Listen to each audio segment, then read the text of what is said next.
नमस्कार। सभी पत्रकार बंधुओं को मेरी तरफ से ढेर सारी शुभकामना और हमारी मंत्रालय की सचिव, एडिशनल सचिव और जॉइंट सेक्रेटरी और सभी अधिकारी, आज की जो कार्यक्रम सागरमाला एपेक्स कमेटी का बैठक है, तो इस बैठक में खास करके पिछले 10 साल में जो हम लोगों ने अलग अलग वर्टिकल में सफलता प्राप्त की है और इस सफलता को और भी मात्रा देने के लिए परम आदरणीय प्रधानमंत्री जी की जो मार्गदर्शन है, जो विजन है, जो लक्ष्य है, उसी लक्ष्य को प्राप्त करने के लिए हम लोगों ने जो भी रोड मैप बनाए हैं, इस रोड मैप पर आज चर्चा होंगी। इस चर्चा में हमारे केंद्रीय मंत्री का साथ साथ अलग अलग कोस्टल स्टेट की और यूनियन टेरिटरीज की जो भी प्रमुख हमारे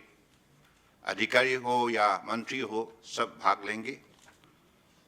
और मैं तो इतना ही कहूँगा कि आप सबकी सहयोग से परम आदरणीय प्रधानमंत्री जी ने जो प्रोग्राम सागरमाला प्रोग्राम लॉन्च की थी और आज इसका सफल रूप देश देखने लगा है और इसकी सफलता की वजह से आज हमारे मंत्रालय की तरफ से भी देश की विकास यात्रा में एक महत्वपूर्ण कदम उठाई है।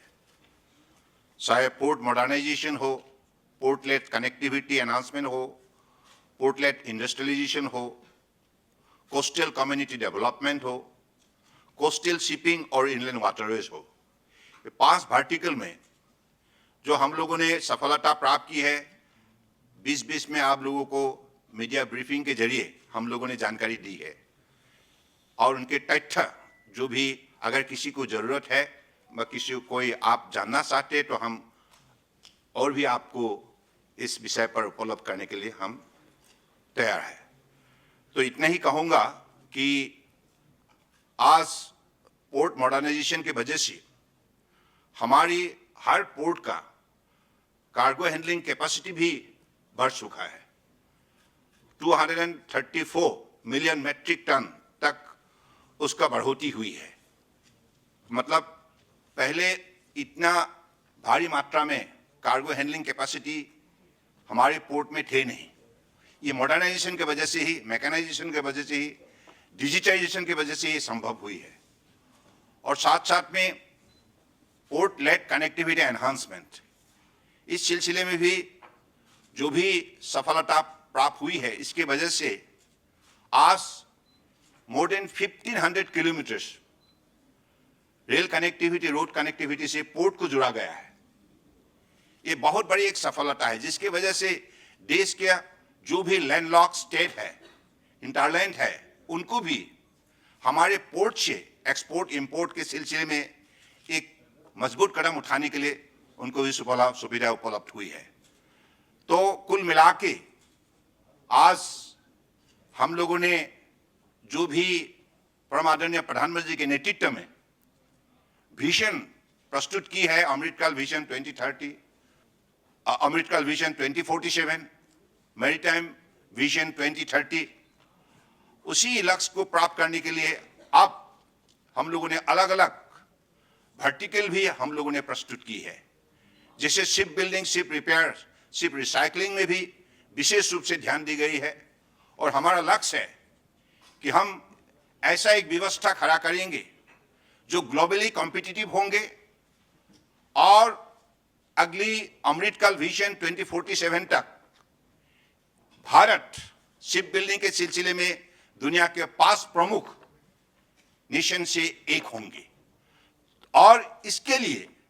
जो भी मात्रा चाहिए, पोर्ट का, यार्ड का, अलग अलग जो कैपेसिटी एनहांसमेंट चाहिए, इसके लिए भी हम लोगों ने रोड मैप प्रस्तुत की है ताकि अगली 2047 तक हमारे पोर्ट का cargo handling capacity 10,000 metric ton per annum होंगे। तो इतना तक हम लोगों ने कार्गो हैंडलिंग कैपेसिटी के लिए पोर्ट का कैपेसिटी एनहांसमेंट्स का काम हम लोगों ने शुरू की है। तो कुल मिला के आज आप सबको मालूम है shipping is the largest transporter of the country, and we have to play a pivotal role in export-import. As you know, 95% by volume and 70% by value. So to that scale of our effort needs to be effectively conducted. So that is why whatever ecosystem in all the verticals, right from startup, innovation से लेकर, skilling, upskilling, reskilling in all the sectors, we want to create that quality manpower who should ultimately be able to handle these kind of challenges of Indian maritime industry, maritime trade. So whatever globally now the environment created out of this particular effort, and we are very happy to tell you that India now one of the leading maritime nation in the world,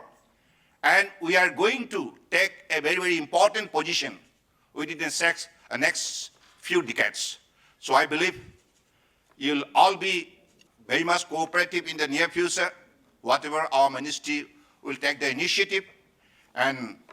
now I open this particular interactive session.